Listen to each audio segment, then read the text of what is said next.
গত কয়েকদিন আগে হাজিদের একটা ট্রেনিং সেন্টারে আমি বক্তৃতা দিচ্ছিলাম। একজন ডাক্তার আমার হাত ধরে বলল, মোল্লা ভাই, কাবাঘর দেখার পরে আমি বেহুশ হয়ে গেছিলাম।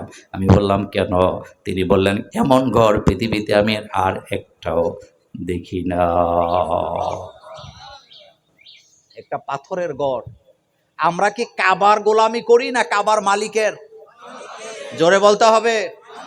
কয়দিন আগে দেখতাম এক ভণ্ড গান গাইতেছে আর বলতেছে, তোমরা যে পশ্চিম দিকে ফিরা নামাজ আদায় করো, তোমাদের নামাজ হবে না, কারণ আল্লাহ তো পশ্চিম দিকে নাই, আল্লাহ তো বাবা শাহজালালের কবরে বসা।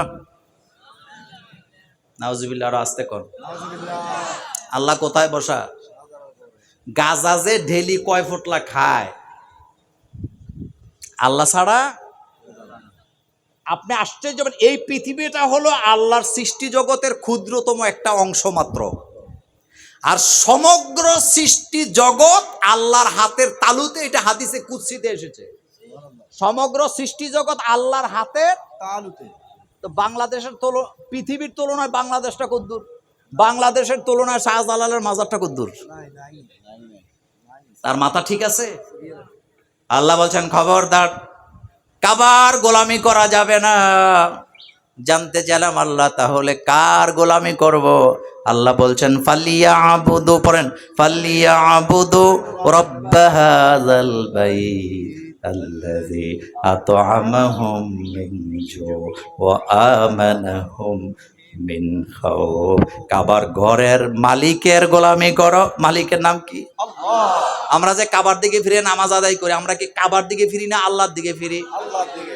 বুঝেই নাই মূর্খ কোথাকার, গন্ড মূর্খ। কয়দিন আগে গান গাইছে, আল্লাহর দন খাজারে দিয়া। আপনাকে আমি জিজ্ঞেস করি, আল্লাহর দন যদি আল্লাহ কারোরে দেয়, তারে খুঁজে পাওয়া যাবে? মিয়া না, পাওয়া যাবে না।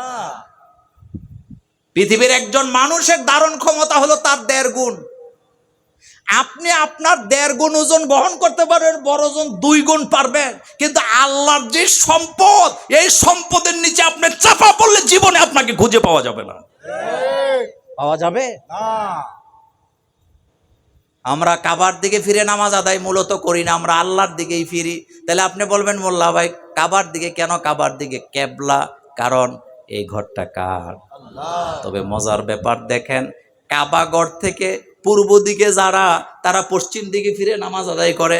কাবা থেকে দক্ষিণ দিকে যারা, তারা উত্তর দিকে ফিরে নামাজ আদায় করে। কাবা থেকে পশ্চিম দিকে যারা, তারা পূর্ব দিকে ফিরে নামাজ আদায় করে। কাবা থেকে উত্তর দিকে যারা, তারা দক্ষিণ দিকে ফিরে নামাজ আদায় করে। এটা হলো আমাদের কেবলা। কিন্তু কাবার গোলামি আমরা করি না, কাবাকে আমরা সেজদাও দেই নাই, বরং কাবার মালিকের সাথে আমাদের সম্পর্ক।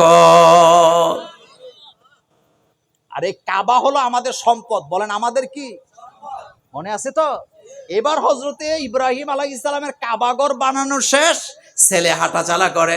আল্লাহ এখন ঘোষণা দিছে, ও ইব্রাহিম, তোমার ছেলেকে তুমি জবে করো। কি জবে করো?